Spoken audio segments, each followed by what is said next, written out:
Nagsimula ang kwento sa ating bata na si Dota na hila-hila ang isang misteryosong kabaong. Ang bigat ng dala niya, parang pasan ng daigdig habang tumatakbo para sa buhay niya na parang may utang sa mafia dahil hinahabol siya ng kumpol ng mga fairies. Pinairal kasi ang pagiging greedy at dahil mabigat ang kabaong, napagod siya at literal na nabackstab ng isa sa mga monsters. Gumapang si Dota sa ilalim ng troso, nagsisisigaw at tinatawag si Zylo para iligtas siya. Ilang saglit lang, dumating si Zylo na parang budget Superman at inatake ang monster, diretso ito sa kabilang buhay. Sa sobrang sakit, nagmakaawa si Dota kay Zylo na tapusin na lang siya. Sinungitan lang siya ni Zylo dahil tinatamad itong magbuhat ng bangkay pauwi. Nangatwiran si Dota na pwede naman daw i-necromance ng simbahan ang kaluluwa niya sa bagong katawan. Nabuisit si Zylo at binigyan siya ng isang suntok ng pagmamahal para manahimik, sabay paalala na bawal na art ang resurrection at sandamakmak ang side effects nito, gaya ng pagkawala ng pagkatao at mga alaala. Inasar pa siya ni Zylo kung naglalag na ba ang utak niya dahil sa palagiang pagkamatay. Nang marinig ang side effects, biglang naduwag si Dota. Hirit pa ni Zylo, kahit iuwi niya ang bangkay nito, hindi rin naman siya bubuhayin ng simbahan. Kaya walang choice si Dota kundi hugutin ng spike sa kanya habang pinainit naman ni Zylo ang kutsilyo ala Rambo para isara ang sugat. Pagkatapos gamutin, sinermonan ni Zylo si Dota sa pagiging malikot ang kamay. Inutusan lang naman siya ni Zylo mag-scout pero nagmagaling ang henyo at nagnakaw ng gamit sa Holy Knights, kaya nagkagulo at naambush sila ng monsters. Inexplain ni Zylo ang sitwasyon, nagpakawala ang demon side ng 5,000 minions para harangan ang daan. Alam ni Zylo na suicide mission to, pero kailangan nilang iligtas ang Knights, kundi bitay ang aabuti ng buong squad nila sa simbahan. Pwede naman silang buhayin, pero ayaw ni Zylo mabura ang kanyang alaala, kaya tinanggap na lang niya ang buhay bilang isang corporate slave. Paalis na sana siya para magtrabaho nang mapansin niya ang kabaong na ninakaw ni Dota. Binuksan niya ito at holy moly, katawan pala ito ng isang goddess, isang bioweapon laban sa mga demon lords. Balak sana ni Zylo mag-dine and dash at iwanan na lang doon ang katawan nang biglang tumunog ang SOS signal. Nakita ni Dota na napapalibutan ng scout team at sinabing wala na to. Help me!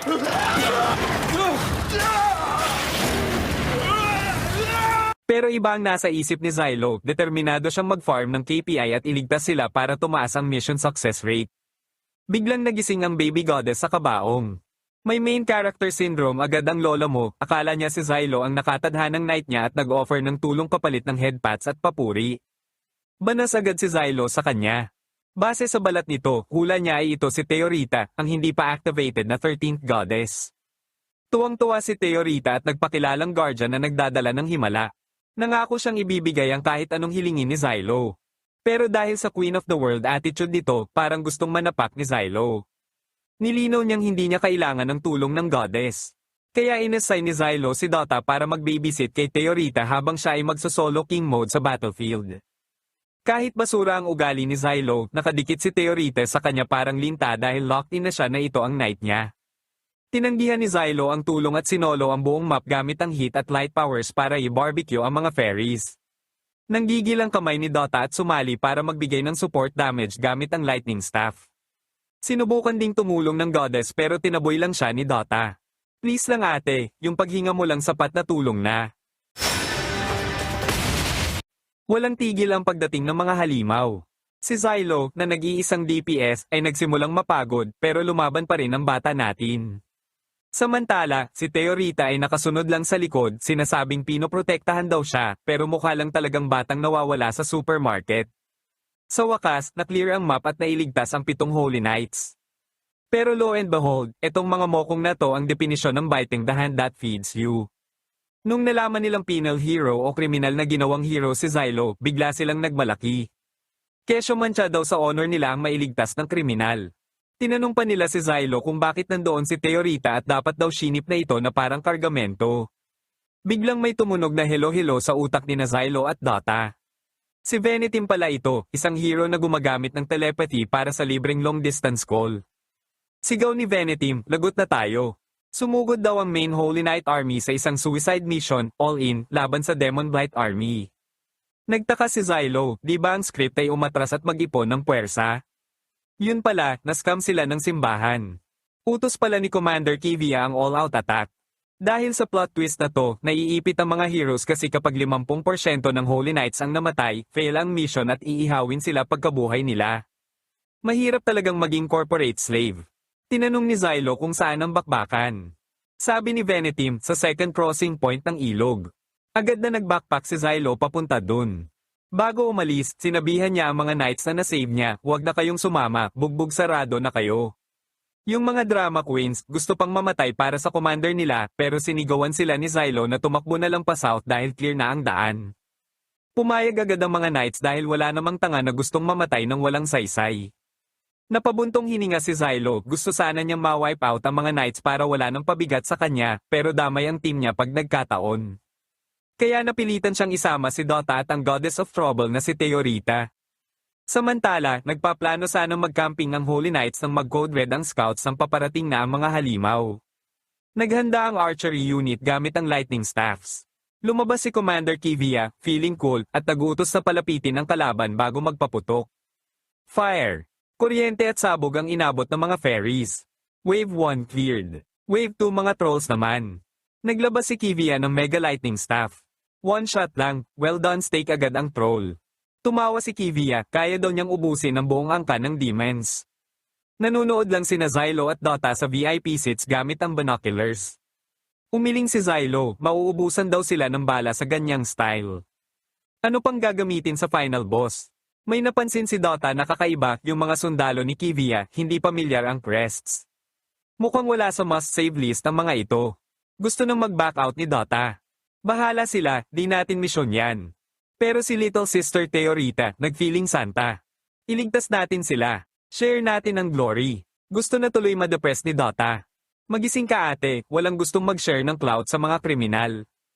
Tama nga ang hula, nalobat ang Mega Lightning Staff. Nag-switch tactics si Kivia sa brute force, melee combat. Sumugod ang mga sugatang sundalo. Napasabi si Zylo nang nagtitrip batong si Kivia. Pinagana ni Zylo ang kanyang Galaxy Brain prediction skills. Pustahan daw, maa-ambush sila ng mga fairies. Ang Demon Blight na may pakana nito ay isang 4D chess player na may infinite IQ, hindi basta-basta. Bababa sana si Zylo para kausapin si Kivia, pero bro, nag-ghost na siya ni Dota. Nag-iwan lang ng note si Dota, total griefer here, kukunin ko lang yung loot bag ng Knights, top tier goodies to, catch you later. Muntik nang ma-stroke si Zylo. Sumpa niya, sa susunod na makita niya ang kleptomaniac na yun, ibaba niya ito sa Earth server. Pero problema na yun for later. Ngayon, naiwan siya kay Theorita na pabigat. Sisermonan sana niya si Theorita tungkol sa mga broken cheating powers ng goddesses nang bigla siyang sampalin ng shockwaves mula sa laban. Pinalipad ni Zylo ang sarili papunta sa battlefield.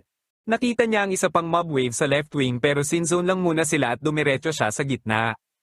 Nagpakawala siya ng area of effect wipe, pinadala ang dosenang monster sa respawn screen. Biglang umulan ng mga ahas na mobs, deleted agad ang sinumang knight na madikit. Nag-goblin mode si Zylo at inubos ang isang wave ng fairies.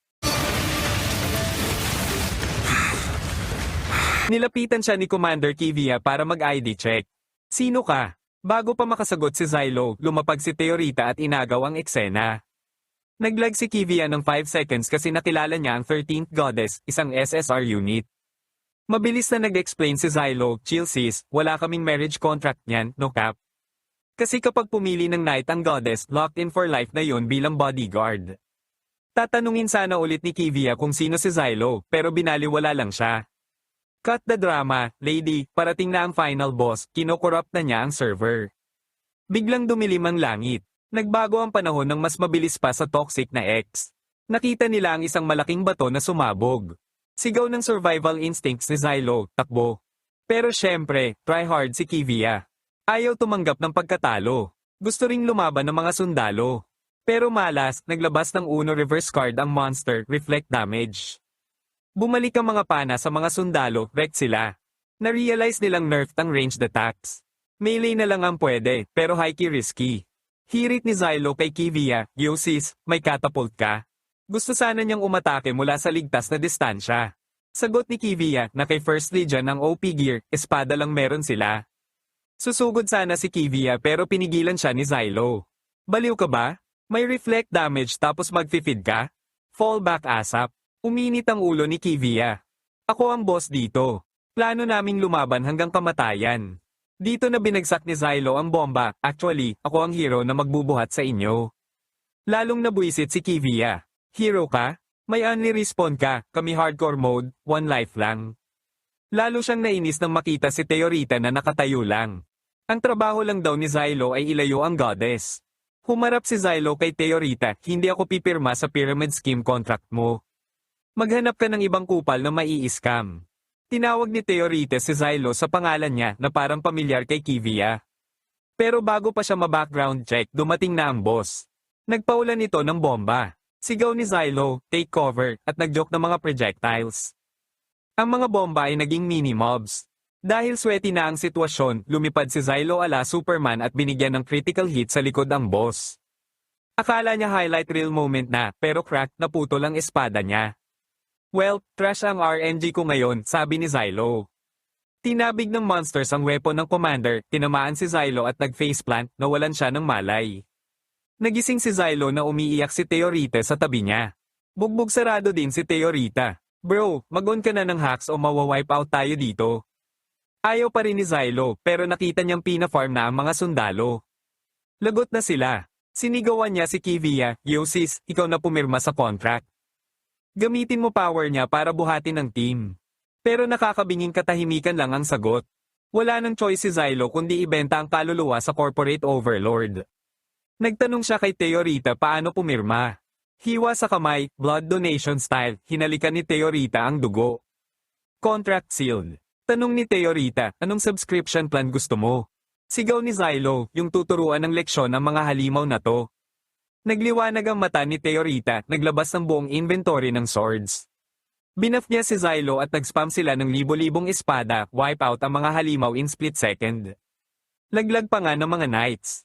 Tuwang-tuwa si Teorita, winagwag ang buntot, humihingi ng reward. Pero nag-cool guy persona si Zylo at ginos siya. The grind never stops. May mga fairies pa. Naubusan siya ng ammo, sinigawan niya si Teorita na bigyan pa siya. Binato siya ng espada sabay dada na purihin siya. Pagkatapos linisin ang daan, nakita ni Zylo si Big Sis Kivia na gumagapang. Kahit gustong-gusto ng mamatay ng lola mo, deadma si Zylo at inutusan pa itong maglinis ng kalat at mag-heal. Binigyan siya ng death stare ni Kivia, pero binaliwala ito ni Zylo. Idineklara niyang isosolo niya ang boss at saka na sila mag-usap kapag nakaligtas na sila. Binuhat niya ang pabigat na si Teorita at naglakad papunta sa Demon Lord's lair. Parang mga langgam ang dami ng mga halimaw habang lumalalim sila. Nag-fruit ninja si Zylo gamit ang espada. Gustong tumulong ni Teorita pero matigas na hindi ang sabi sa kanya ni Zylo. Pagharap sa boss, namutla si Teorita pero nag-trash talk pa rin. Gumawa ng daan si Zylo. Nang tanungin ni Teorita kung pwede na mag-ultimate, sabi ni Zylo, wait lang.